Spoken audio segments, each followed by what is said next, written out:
How did everybody like the movie? I saw it before everybody here. 102 days those two Texas Rangers spent on the road, sleeping in their car, no Airbnb, no cell phones, no GPS. What clothes they were wearing, let's not even talk about the underwear. You watch this sort of thing and you wonder, how did they find them? And if you see Kevin Costner there with his the map, and he's got his partner beside him, and they're going through, and they're basically looking at newspapers, listening to the radio, and they're pinpointing where they were, where they've done killings, and going around in a loop. And so I'm watching that as getting to be an old newspaper man, thinking that's great. Newspapers counted back then, and they still count today. In 1934, about 4 weeks after those events took place, just up the street here on Bay, the Kiwanis Club had the big guy, Frank Hamer, came to speak. And you can imagine what it was like as they were trying to figure out who would they book at the Kiwanis Club in Toronto. And they're probably looking at, a banker. In 1934, let's not get a banker. How about should we get a politician? No politician. And then the guy that hunted down Bonnie and Clyde, yeah, we'll get that guy. I want to bring up John Lee Hancock. I just learned that John was a lawyer who became a famous director. So lawyers, any lawyers out there? I know there's at least one. There's hope for y'all. I wasn't a very good lawyer. Thanks, Kevin. John, you're from Texas? I am from Texas City, Texas. And what are the politics like in Texas right now? As you would expect, probably. But I don't know. Texas it's an enigma. It wouldn't surprise me a bit if it swung back and forth a little bit yet to come. I want to ask you, first of all, and we're going to throw this open to questions in about 10 minutes, but the allure of Bonnie and Clyde. I've recently seen the 67 movie. I've obviously seen yours. What was the allure in 1934 of those two bandits? Well, I think it was the era of a lot of gangsters. I mean, when you talk about Dillinger and Pretty Boy Floyd and Babyface Nelson, Machine Gun Kelly, they all had great monikers. But I think the difference with Bonnie and Clyde was Bonnie, and the fact that it was a woman with him made it just all the more romanticized. And I don't know. It's just, and actually, what happened, I think, more than anything, it wasn't on purpose. But in Joplin, Missouri, there was a shootout, and they left a camera behind with negative in the camera, and those photographs were printed, and they became above the fold in every paper in America and internationally as well. And they showed very stylish people in suits, and she had the pencil thin dresses and the beret, and she created a fashion movement. So they were kind of branding before branding. They recognized that when they saw that everybody knew the pictures, and she talked about the American public, and especially people in Texas, as her public, like she was an actress or something. My public wouldn't expect this from me. They expect this from me. And I think it just, I mean, if they were around today, they would have more Instagram followers than the Kardashians. And speaking of that, I mean, today, when you think of, obviously there's been a lot of tragedy that's been happening in the last few years. And if you look at something like that, could that happen today? Do you think that the public could get behind people going around robbing banks? I think it'd be harder. I think word didn't spread nearly as quickly, and I think obviously they were in the Great Depression, and banks were foreclosing on farms and houses, and people were in desperate situations, and they needed heroes, and newspapers sold on the basis of sports heroes and gangsters for the most part. I'm going to let that pass. So Frank Hamer, I know from talking to John Fusco, who's the screenwriter, that he didn't, or his family didn't like the first movie, the 1967 Arthur Penn movie. Tell me just a little bit about the journey to get his family, obviously he died in the 50s, but to get his family on side with this project. Yeah, it's interesting, and I understand how they felt. I happen to love Arthur Penn's movie and think it's a really, really important movie and opened the door for many of my favorite movies of the 70s. But from a Hamer standpoint, if your dad or your granddad were turned into, who was a heroic guy and a legendary Texas Ranger, were turned into a buffoon in a movie, you probably would take exception to that. And Gladys Hamer actually, long after Frank was dead, when the movie came out, sued Warner Brothers and won a settlement. But I think so. The Hamer family was not really pro Hollywood, and John Fusco. I've been on this project for 13 years. John, 16 years. He wrote it 16 years ago, and when he first had the idea, it started because he loved Arthur Penn's Bonnie and Clyde, and he loved gangsters. He wrote Young Guns and lots of other movies as well. And he started doing his research and came across Frank Hamer and said, wow, this guy lived a life that has 10 movies in it. And he started doing research and talked to Casey Silver and said, somebody should do a movie. And Casey said, well, I think you should. And so he sat down to research, but he said, the first stop is going to be Frank Hamer Jr. because I have to get family permission to do it. And so he went and had a steak and a whiskey with Frank in Austin, Texas, Frank Jr., and laid it out, and Frank gave him his blessing. And when I start thinking about like the opening parts of this movie, you see Kathy Bates doing a great turn as the governor, and I'm thinking Texas female governor in 1934, and I think she did it a couple of times. She has a smaller role, but just tell me a little bit about that, because I don't know if you all know this. I've become a bit of a student of the Bonnie and Clyde story in the last week, but she had, I think the legislature had disbanded the Texas Rangers, and she didn't like him. That comes out in the movie, and she, was grudgingly allowing him to saddle up and go out again. But tell me a bit about that dynamic. Yeah, when she had been governor before, and there was a governor before this, somebody else, and it's you could do a whole movie on Ma Ferguson. Her husband, Pa Ferguson, was the governor, and he was caught embezzling and was impeached, and for only reasons that Texans know, they put her in office, and it was two for the price of one. And she ran. I mean, she was governor, and then somebody else was governor, and she came back and ran again. And Pa said, "We're back in business," and she was like, "Pa, I got this now. I'm better at this than you are." So she became governor again. Something familiar about that. There is almost. But when she ran, she was an interesting character. She really did let 5,000 people out of prison on furloughs if they gave her money. They would just sign a check. And the Rangers weren't real fond of her for that reason, because they would hunt down somebody and get them in prison, and then they'd see him at the local bar, and they got furloughed. So there were a whole bunch of the legendary Rangers who kind of were for her opponent. Not kind of. They were for her opponent. And so she got back at them when she was governor by saying, I'm disbanding the Rangers, and I'm putting my own group of Ferguson Rangers or Ferguson agents in. When the Toronto Star, my employer of 35 years, asked me to do this, they said, look, you don't have to sit in the back seat of a car and watch a crack video. You don't have to follow anybody around. You don't have to show up at anybody's house at midnight, and you won't get sued, and there'll be no complaints. This morning, after the story was published, I started getting phone calls, complaints. Apparently, the people who are pro Bonnie and Clyde have found me. And so I want to ask you to, and I said I'm going to be talking to the big guy tonight, so I'm going to pass the complaints on to you, John.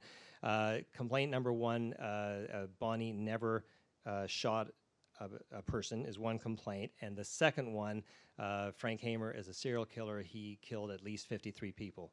Respond, please. I don't think he's a serial killer, but I think he did kill at least 53 people.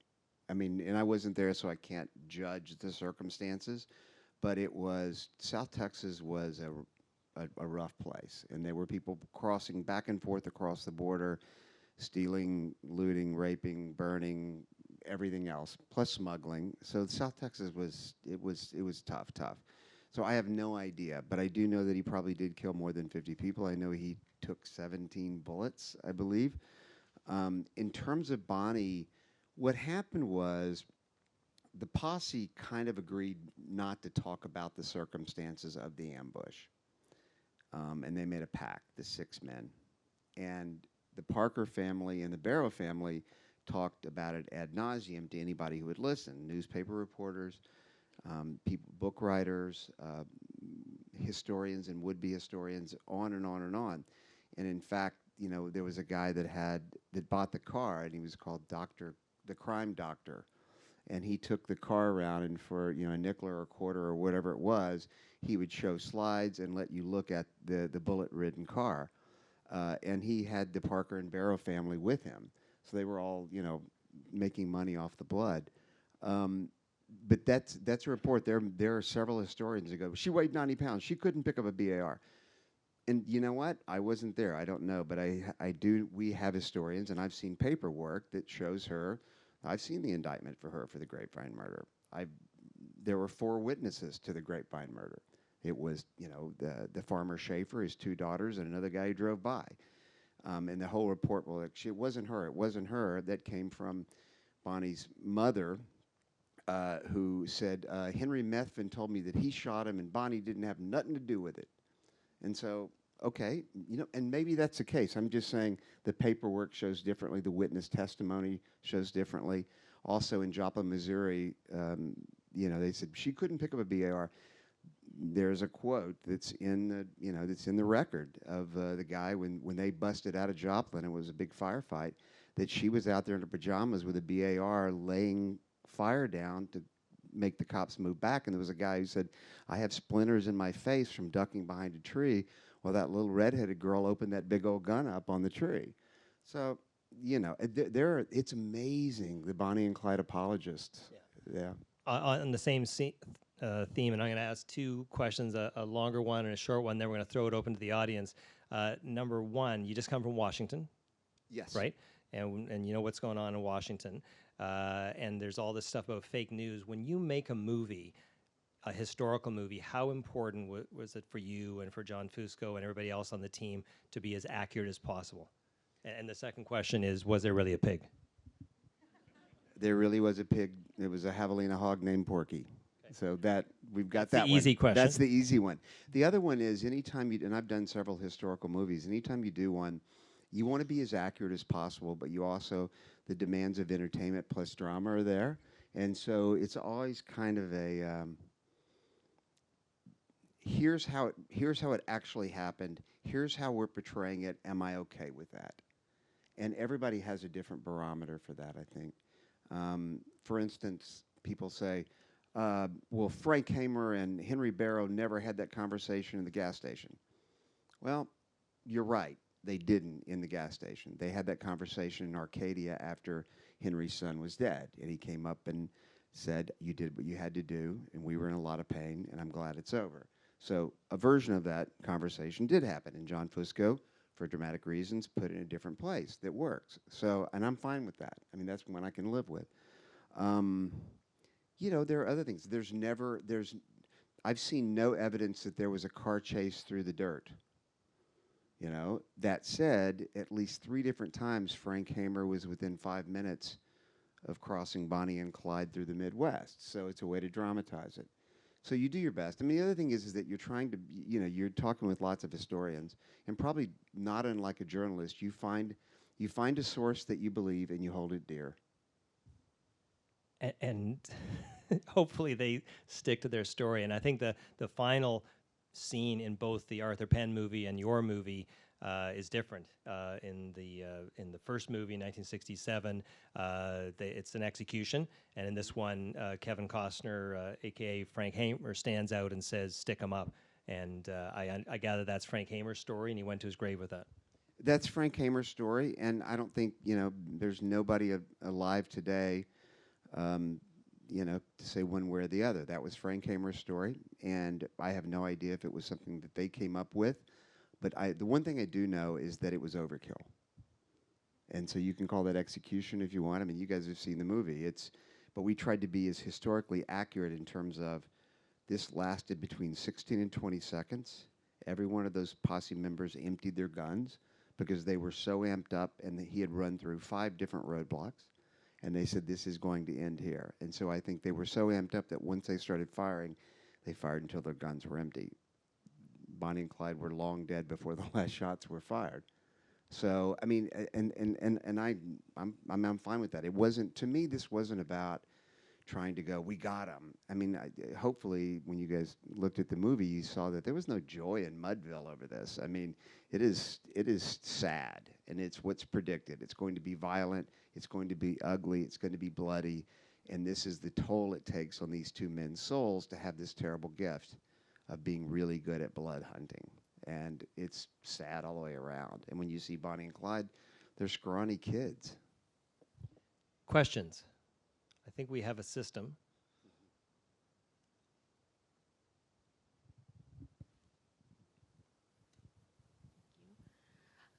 Hi, good evening. I Hi. know it's not abnormal in Hollywood for things to take a long time, but why did this one take so long? Part of it's my fault because I went off and did 3 other movies. So I'd love to say that it took them a while to catch up, but it was, the original cast was Paul Newman and Robert Redford, and that tells you how long it's been. And one of the best days of my career was spent in Westport, Connecticut with Paul Newman, talking about life and Newman's own salad dressing and the movie and everything. And it was obvious that he was not healthy enough to probably take on a movie where he was going to have to be there every day, waking up at 4:30 in the morning and working. So that kind of went away. And then shortly thereafter, you know, it was announced that he was in bad health. And we had a couple of different, everybody always loved the script. It was originally Universal. And so, you know, they liked it, but it was like, can we get enough money to make it? It's a period drama. And, you know, for the most part, I mean, studios, they do try their best because, by the way, they're really smart people, but they're, you know, I get it. They look at it and they go, is a 15-year-old boy gonna want to see this movie or not? And if the answer is no, we ain't making it. You know, is there spandex and flying around? Yes, good, you know. And I get it. I'd probably do the same thing. I'm not blaming them. So it's one of those ones based on the historical aspect, and it's, you know, it's 2 old white guys, let's be honest. So it was one of those things that people always liked but couldn't quite get the budget, and different actors came and went and all that. I gave it to Kevin Costner 10 years ago, and he really loved it, and he said, I'm too young for it yet, and he was right. And he was right. And Woody saw it about 6 years ago and read it, and we had lunch at a vegan restaurant in Venice. And he goes, yeah, man, I love it. I'll do it. Just tell me when. I didn't know it was going to take 6 years, but. I think they were 50. Yeah, they were actually in their early 50s, but I think those were, back then when you look at the pictures, 50 was 70 when you spent half it on horseback. Yeah. We just need to bring you a mic.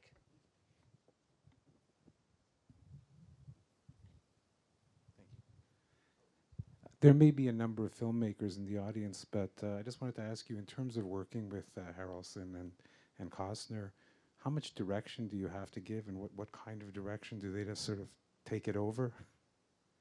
God, no, that would be a disaster for any movie. And then they would be the first to tell you that too. I mean, they don't want to be generals. They want to be sergeants, and they want a general. I mean, and that didn't mean you're yelling or anything. For me, my job, and every director is different, is it's kind of, they do something I can't do, and I really respect that. Yeah, there's no, I trust me, Kevin, I've tried it. I'm a horrible actor. But so the idea for me is always to have lots of really good conversations before. I don't rehearse really, but we just have long conversations so that they understand the character, I understand the character, and all that's kind of laid out before you start. And then it's kind of playtime in a weird way. And the ultimate, what you try to do, I mean, it's different. When I've directed theater, you have a lot of time. You go, let's take a walk, get a cup of coffee, let's talk for 30 minutes about this. And, you know, then we'll come back and rehearse it some more. You don't have the luxury of time. The sun comes up, the sun goes down. It's the same whether it's a short film or it's a big movie. So what I try to do is gently kind of push them one way or the other because they're very, very talented. And if I came and told them, here's what you need to do, it would be horrible because they wouldn't be able to do that. So it's kind of like there was an old game show. I don't know if it was up here or not, but it was Name That Tune years ago, where I can name that tune in 4 notes. I can name that tune in 3 notes. You're trying to name that tune in 1 note. And so however brief you can be in terms of your direction, and sometimes it's as simple as coming whispering in an ear and saying, he can't see you. And they go, got it, got it, got it, roll, roll. Just something, that makes their brain explode, and they're far more talented than I about that. And then they need somebody, actors want somebody who's looking at it in toto. They have a heavy lifting job. My job is heavy lifting too, but it's just different. So but to your question, they have different energies, and actors always have different energies and processes. And so it's about trying to help everybody work together the best way possible. Was it Woody's idea to pee every 2 minutes? No, that was scripted. What it was funny was we had the very first screening of the movie, and somebody said, "You know what I love? I love how actors bring stuff to it, like Woody bringing the peeing to it, because that is so Woody that he would do that." And poor John Fusco, who wrote the script's going, "Yeah, that was Woody. Yeah, it's been in the script 10 years. Yeah." That's great. Over here. How's your experience working with Netflix compared to one of the more conventional studios? Did they give you more artistic freedom to pursue your cinematic vision? I would say that up to where we are right now, or the last 2 weeks, it's been somewhat identical in terms of the process. They say, we're going to make the movie. You come up with a budget. You agree on a budget. You start the location scout. You do, months of prep. You shoot the movie. You test the movie. You edit the movie. You test the movie. And you finish the movie. And that process is the same whether it's Netflix or Universal or Sony or anybody. The difference, of course, is how the movie is going to be displayed to viewers, right?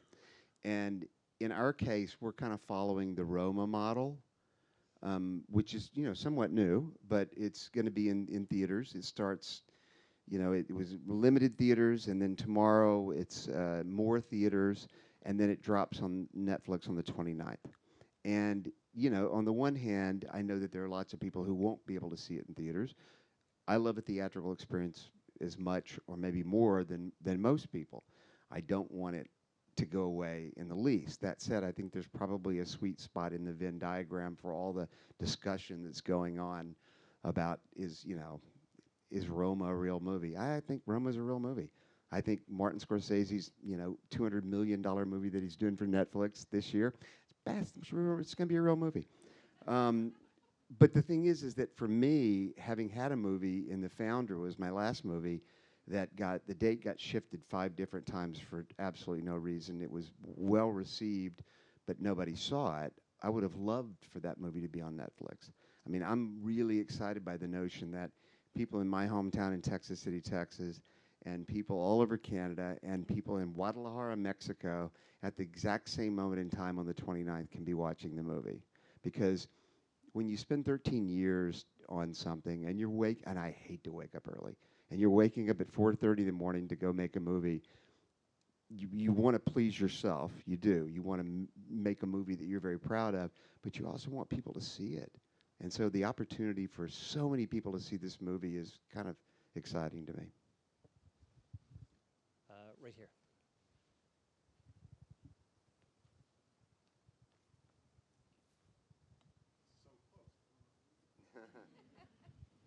Hi. The question that I had is, when watching the movie, I thought there would be a little bit more about Bonnie and Clyde, like seeing them, or like kind of getting a little bit more from them, because we're really getting in depth of the 2 Texas Rangers, and the one big thing that I really caught me is like we didn't get to see their faces until right at the last moment, and why was that? Like, what was the? It was by design. John Fusco's script talked about it. He kind of always wanted it to be almost as if Hamer were watching them. You never get a good look at them. They're ghost-like. they're wraiths out there, and and everything. And when I read the script, I thought, I want to take it. I want to take that idea and put it on steroids. We've had a bunch of Bonnie and Clyde movies, and we all know them, and especially from the Penn movie, that in our brains we're already conjuring images of who they are. So I talked to John Schwartzman, my DP, and I said, let's make their version of the movie a graphic novel. Let's make the frames really interesting. Let's make the colors too bright, the costumes too poppy. Let's make the fingernails too bright. Let's make the cars way too clean and shiny. Let's sex them up and build the mythology that the people in 1934 felt about Bonnie and Clyde, and also perhaps anybody who's seen, the great Arthur Penn movie, that in our mind we're building them up, and then when they leave the graphic novel phase photographically and enter the naturalistic phase, which is how we kind of shot Frank and Maney, they're two scrawny kids. And you go, oh, this is all wrong. Everything about this is wrong. So I wanted to build, so it's a little legerdemain, there's no doubt. It's, but I embraced that wholly and said, this will either work or it won't, and I'm happy with how it turned out. And is there any reason why didn't you use any slow motion, or you didn't? That's a really good question, because one of the things is that somebody said, wait a minute, so everybody's seen Arthur Penn's great movie, and one of the more memorable scenes in American cinema history is that shootout, is the ambush. And so you go, well, how do you differentiate yourself from that? And I thought, well, one, you need to, but two, I don't want to just be like, I'm doing it different. You kind of have to embrace what your movie's about. And so in my mind, I thought, I want to put the viewer in the place of the posse. And I want you to feel like you're there, because there's a promise made in the movie that's almost like a movie trope. It's a perfectly fine line when Frank Hamer says, we know what's at the end of the road and it's always bloody, and and you go, yeah, I've heard those kind of lines before. Yeah. But I wanted to double down on that promise. I wanted it to be incredibly violent, incredibly fast, and it's really easy to brutally kill someone. And I wanted it to be shocking in that way, with no slow motion. I didn't want it to be a ballet of bullets. And in Arthur Penn, what he was trying to do, and by the way, I've talked to Robert Penn, and it's like they were not after any historical accuracy. That's not what the movie's about. It was anti-establishment, Vietnam era. It was a thematic movie that was really, really important. It just wasn't. They go, history? Who cares if this happened or not? And I'm fine with that. I love the movie. But I just thought I didn't want to have any slow motion. I wanted it to be 16 seconds, which is 16 to 20 seconds, which are the reports of how long it lasted. I wanted it to be brutal, and I wanted it to be just grotesque. I did really like, I don't know what it was, if it was a piece of flesh or a piece of the car that kind of flew between them, and that was just, it gave a really nice, and both ways were perfect, either way, but it was very nicely done. Thank you. I think we had this gentleman here. Hi, I really thought the casting was excellent with Kevin and Woody. They really do look a lot like the original characters, and I really enjoyed their relationship on screen. But there was one scene in the trailer where outside the gun shop, Woody's sitting waiting, and Kevin says, "We're not even packed," and he pulls out a toothbrush, like that was the only thing to pack. Yeah. But I see in the movie that got dropped out, but his hand's still there. Did you CGI out the toothbrush? We just took the toothbrush out. Okay. It's a good story though, because the thing is that it was always funny, but the weird thing is that when I looked at the movie, and I've got filmmaker friends that are smarter than I am that I show my movies to, and I trust them because they want me to succeed, and they're smart people. And they said something that I was already feeling, which is, we've seen Maney down on his luck.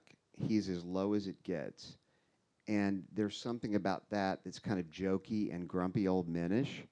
And we want to feel like that, yes, he's down on his luck, but he's still possibly formidable, because why the hell would Frank drive all the way to Lubbock to want him along on the journey? But then when in the trailer, it was Netflix said, we'd really like to use it because it's a laugh. And so I went back and forth, and I said, okay, fine, use it. And then Woody said, where's the toothbrush? Yeah. You are a student of this movie. Props. Ah. Up there, this lady up here. Yeah. Hi.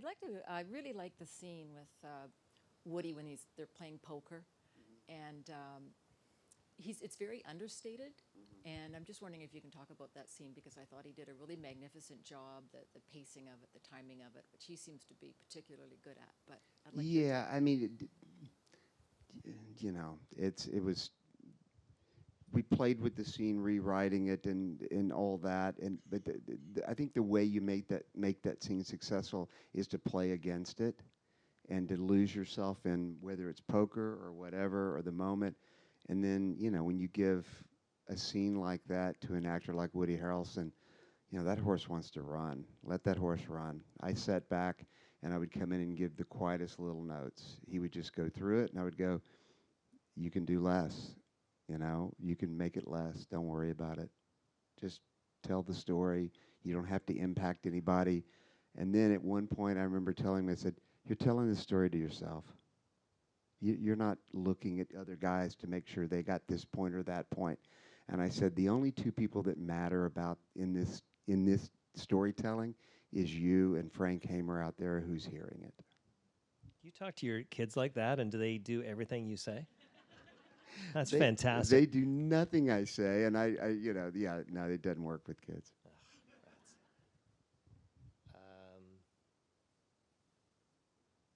Yes.